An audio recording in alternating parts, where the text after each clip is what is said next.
दिव्यांगांचा हक्क सन्मानाची लढाई दिव्यांग क्रांती संघटना व दिव्यांग उत्कर्ष सामाजिक संस्था महाराष्ट्र राज्य यांच्यातर्फे दिव्यांगांचा इशारा आक्रोश मोर्चा आयोजित करण्यात आला होता।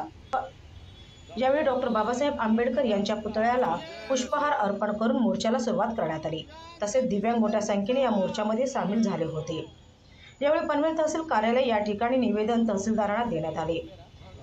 दिव्यांगांची प्रथम मागणी दर महिन्याला 5,000 रुपये मिळावे यासह विविध मागण्यांसाठी अध्यक्ष बीजी पाटील यांच्या मार्गदर्शनाखाली दिव्यांग क्रांती संघटनेचा दिव्यांगांचा इशारा आक्रोश मोर्चाचे आयोजन केले होते।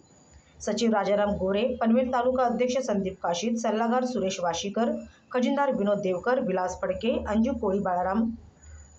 कोळी, बाळाराम रोडपालकर, बाळासाहेब भुरुंगुळे व इतर सर्व सभासद यांच्या उपस्थितीत मोर्चा यशस्वीरित्या पार पडला। दिव्यांग क्रांती संघटनेचा कोण म्हणतो देणार नाही, अपंग एक चुकीचा खूप दिव्यांग जागा हो,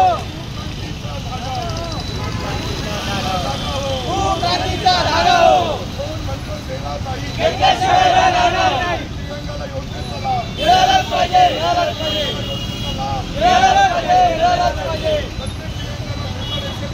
मिळालंच पाहिजे, मिळालंच पाहिजे, लग्नासाठी 5,000 रुपये अनुदान मिळालंच पाहिजे, मिळालंच पाहिजे, खूप दिव्यांग जागा हो, खूप क्रांतीचा धागा हो, श्रीमंतांचं हे सरकार कुणाचं आहे, श्रीमंतांचं हे सरकार गरिबांचं आहे का?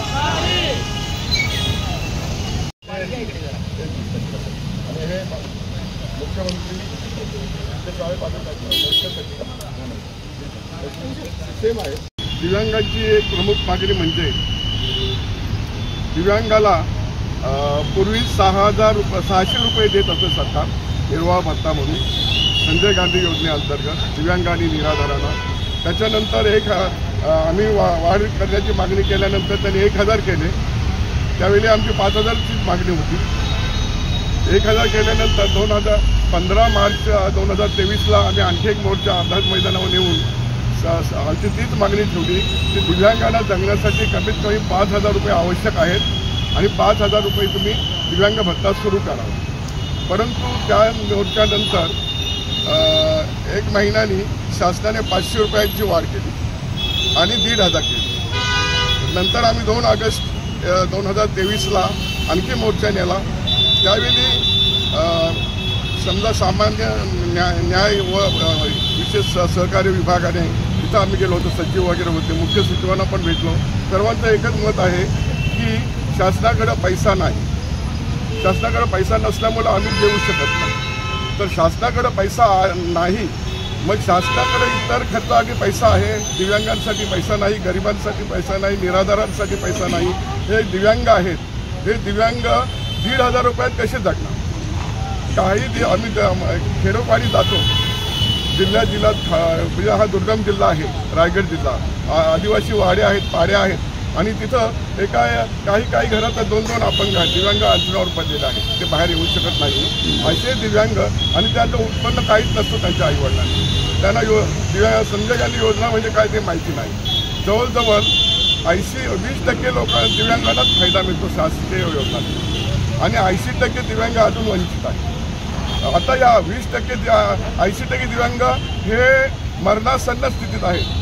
दिव्यांच्या वेदना भयंकर आहे, दुःख भयंकर आहे आणि कारण आम्ही फिरतो म्हणून आम्हाला माहीत आहे, त्यांच्या आई वडील अश्रू गाळून म्हणत असतात की काय करावं, ही मुलगा जन्माला तरी कशाला आहे। मग आम्ही सरकारला म्हणतो की तुम्ही काय करा, जर तुम्हाला या दिव्यांगांना, या ज्येष्ठांना, समाजातील गरिबांना पोचता येत नसेल, कारण कल्याणकारी सरकार आहे, तुमचं ते कर्तव्य आहे, आणि जर पोचता येत नसेल तर प्रत्येकाला आत्महत्या करण्याचं लायसन द्या।